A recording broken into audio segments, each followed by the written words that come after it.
Title: The Shadow in the Window. It was a cold autumn night when Clara arrived at her grandmother's old house, a Victorian mansion that had always given her chills.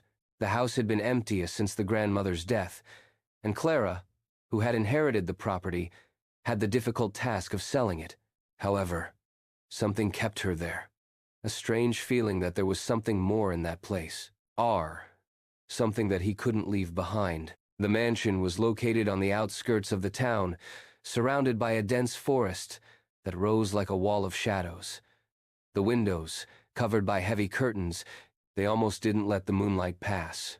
Clara didn't want to think about what her grandmother had told her in her last days, about the presence that inhabited the house, about the shadows that slipped.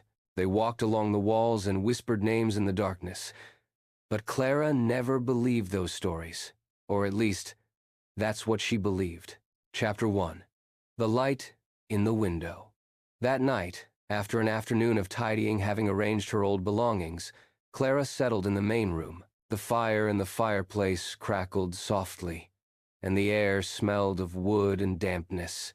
She was tired, but a feeling of unease persisted. There was something strange in that house, something that he could not identify, and more than once he had felt that he was being watched.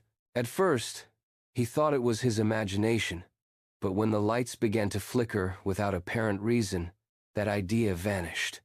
It was then when she saw it. From the corner of the room, through one of the windows, she saw a shadow sliding through the garden. It was not an animal nor a person. It was something that moved quickly, as if it were floating. Clara jumped up, her heart racing, and went to the window. But when she arrived, there was nothing. It must be the tiredness, he thought, but he couldn't shake the feeling that something wasn't right. He decided to close the curtains and forget what he had seen, but in doing so, he noticed something strange in the corner of the Tana. A drawing. It wasn't there when she looked before. The figure of a hand, drawn with what appeared to be something dark like ink or ash, had been traced on the glass. Clara took a step back, and fear seized her chest. The hand on the glass seemed to have been placed intentionally, as if someone or something had left a message. But for her, the mystery was deeper. Chapter 2. Grandma's Notebook. That night, Clara couldn't sleep. The shadows on the walls haunted her, and restlessness wouldn't leave her alone. She decided that, at least for that night, she should investigate He returned to the mansion's library, where his grandmother had spent most of her life reading and writing in her notebooks. In one of the shelves, Clara found an old notebook, covered in dust, with his grandmother's name on the cover. House Stories. Upon opening it, he found pages full of strange notes and stories about the mansion. Some seemed normal, but rose.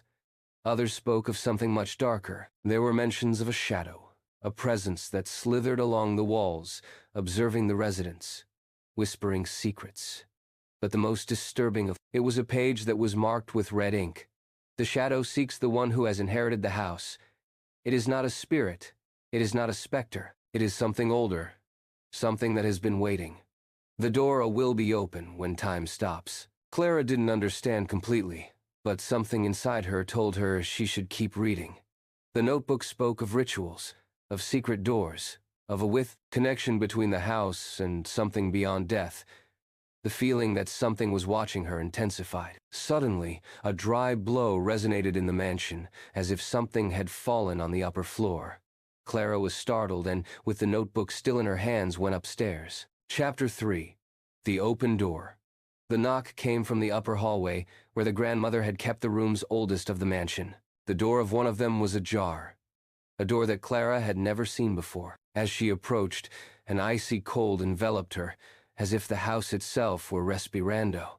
He pushed the door, which opened with a long, heart-rending screech. Inside, the room was empty except for an old chair in front of a broken window.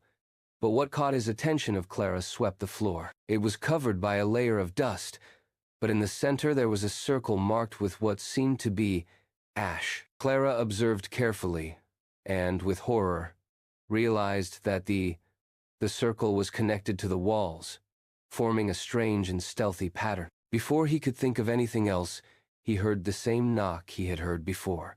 But this time, It was closer. The door slammed shut, and Clara turned quickly. The shadow was there, in the doorway, watching her. She couldn't see its form, only its eyes, which shone with an intense red. Clara took a step behind. Terror seized her body. Chapter 4. The Last Game. The shadow advanced toward her, but Clara could not move. The sensation that everything had been a trap enveloped her. "Recco," I read the words from the notebook. "The door will be open when time stops." Suddenly, everything began to slow down. The sound of the mansion disappeared, and Clara was left in total stillness, as if time had stopped. At that moment, the shadow spoke. Its voice was like a whisper, soft and resonant at the same time. "You are late, Clara. The game has begun." Without preview the warning, the room began to crumble, as if the house itself were collapsing around her. Clara, desperate, tried to run, but her feet wouldn't move. The shadow came closer, and Clara realized that all of this had been a trap from the beginning. The house was not just a mansion, it was a place that captured its owners, a prison that only freed itself when someone more took his place. And